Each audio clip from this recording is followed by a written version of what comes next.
ang alamat ng puno ng sampalok. Noong unang panahon sa isang mapayapang nayon na nasa pagitan ng mga gumugulong na burol at malalawak na palayan, may nakatirang isang mabait at magiliw na dalaga na nagngangalang Amara. Siya ay minamahal ng mga taga-nayon dahil sa kanyang mapagbigay na puso at mainit na ngiti. Ngunit ang kanyang kagandahan at kabaitan ay nakatawag din sa mata ng malupit at mayabang na warlord na si Datu Manggubat. Bago tayo magpatuloy, kung mahilig kayo sa mga kagaya nitong kwento, ay maaari bang pakisubscribe ang ating channel na Vando Vlog. Maraming salamat at magpatuloy na tayo. Si Datu Manggubat ang namuno sa lupain gamit ang kamay na bakal. Siya ay kinatatakutan ng marami sapagkat nasakop niya ang mga nayon at kinuha ang kanyang gusto. Isang araw, napagdesisyunan niyang gusto niya si Amara bilang asawa. Ipinadala niya ang kanyang mga mandirigma sa kanyang hamak na tahanan na hinihiling na pakasalan siya nito.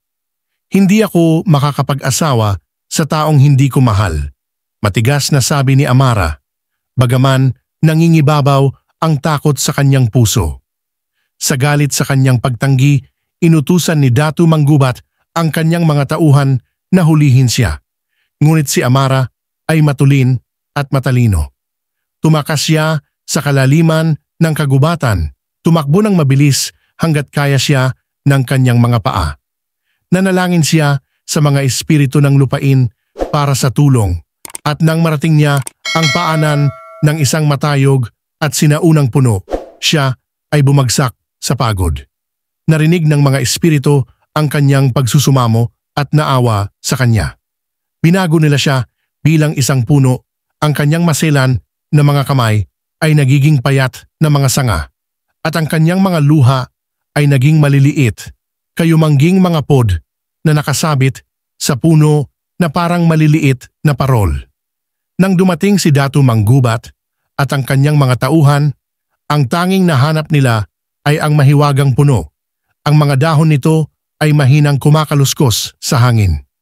Dahil sa pagkabigo, hinampas ng warlord ang puno gamit ang kanyang espada.